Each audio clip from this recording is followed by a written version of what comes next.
Hey everybody, welcome back. Sean Schultz, production manager for ASU Gammage. We had a great and amazing response to last week's video, so we are going to go ahead and answer some questions that we got in the comment section and visit some new spots, kind of give a little closer look at some things. Like I said last week, if there is something that you want to see or you have questions about, please feel free to ask, and we will go ahead and go and visit those places. All right, first we're going to take a look. Anna K wants to see a little bit more about the fly system and the hydraulic system, whether it's for rigging of scenery or actors or both, and we'll go ahead and look at that right now. Okay, we are going to take a dizzying ride up the spiral staircase from the fly floor. We're going to go up to the grid and check out everything up there.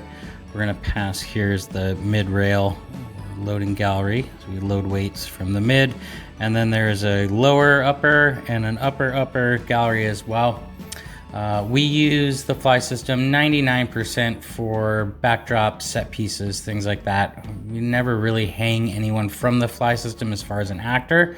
Those systems we usually will hang from the grid themselves. It's a separate system because those loads are so dynamic and they're kind of moving around all the time. It just doesn't work well on a motorized fly system or a manual fly system for that matter.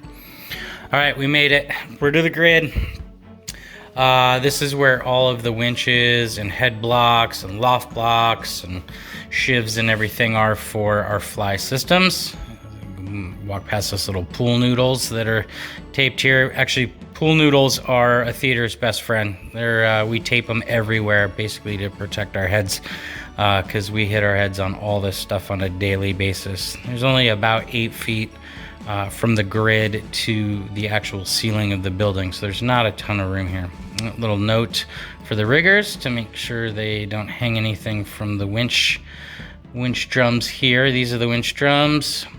They run the entire length of the stage over to the pump house. So each hydraulic pipe has a winch drum. There are 7 lift lines for each pipe. So that would be 7 drums all connected together by one drive shaft that goes all the way across over to the pump house here. Oh, lighting is kind of, there's the pump house right there, that black box. None of this stuff was here when the building was originally built. The original fly system is actually under the grid, the yellow beams that we're walking on right now. So you kind of can't get a real good look at those there, but let's take a look over here towards the pump house.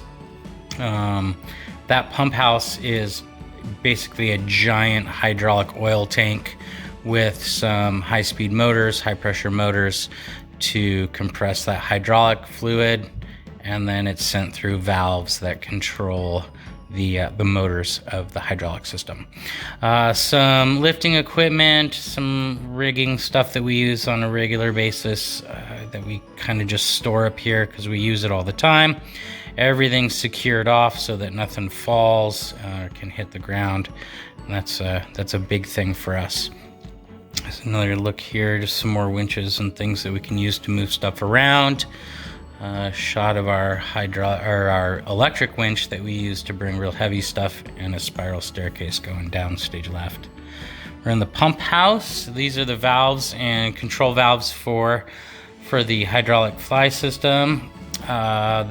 All those hoses are going down below there into a giant tank, basically a reservoir for where we can house all the hydraulic oil. Pretty sophisticated stuff. Thank you to Works Global for renovating and honestly maintaining this thing, because as much as I've tried to wrap my head around it, and I understand it pretty well, it's a pretty amazing little system. So these are the motors that control pressure and build pressure for the hydraulic system. 3 of them. Never mind, 4 of them. I forgot about that last little short guy. All the control surfaces, all brand new wiring as part of that renovation that we just did. and color-coded. Great job. Oh, a little shameless plug for Works Global right there. And all contained in a soundproof box up on the grid so no one hears it during shows. Okay, and Aaron E wants to see above the proscenium. Oh, okay, he wants to go up in the ceiling above the audience. So, as you know, the ceilings in Gammage are pretty tall if you've sat in those seats, but I don't think you know how much room is actually above those ceilings. So there is quite a bit. There are 3 levels of seating and 3 levels up in the ceiling. So let's go ahead and take a look at that. Warning, it's a little bit dark up here and a little bit dirty. So we're gonna kind of go through this quick, and I don't know how much we're gonna see, but let's go take a look.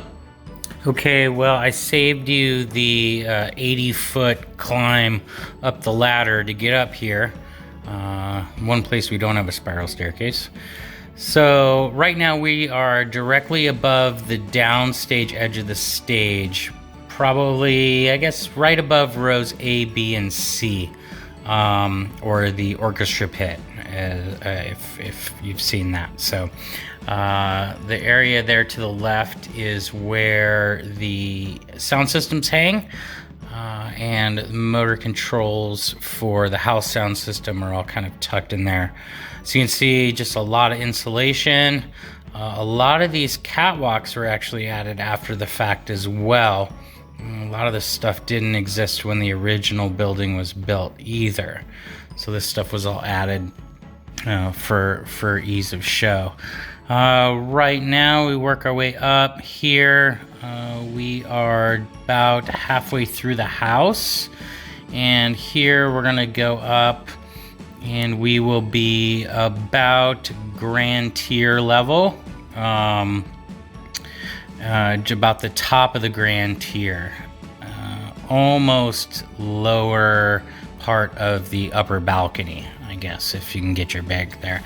Those areas there are the cages for the delay speakers that are installed in the ceilings, and then we can make our way up here, and we will be in the upper part of the upper balcony. So if you've ever been to the top of the balcony, we are just above the ceiling of the top balcony, if that makes sense. I suppose it makes sense. All right, just a lot of air conditioning equipment, beams, and things that we've used to rig to. Just a lot of bones and guts, I guess you would say, up here. Man, it's dark. Sorry, it's so dark. No one ever really comes up here. Okay, and Jennifer W. Wanted to know a little bit more about load-in and strikes, and she also wanted to know about track systems in the stages. I am going to do that video tomorrow because I have to shoot and actually find some old footage maybe of those track systems. So Jennifer, I didn't forget about you. I saw your comment. We'll go ahead and deal with that one. Also want to give a shout out to Joanne H. She did one of our VIP donor tours with me, and she says that I'm her favorite, so I'm gonna give her a little shout out for that because you earned it. Hey guys, thank you so much for hanging out with us again. Like I said, you have questions, comments, other things that you want to see, please feel free to leave them in the comment section and we will go through those. Best wishes to you and your family from our family. We hope you're well, and we'll talk to you soon.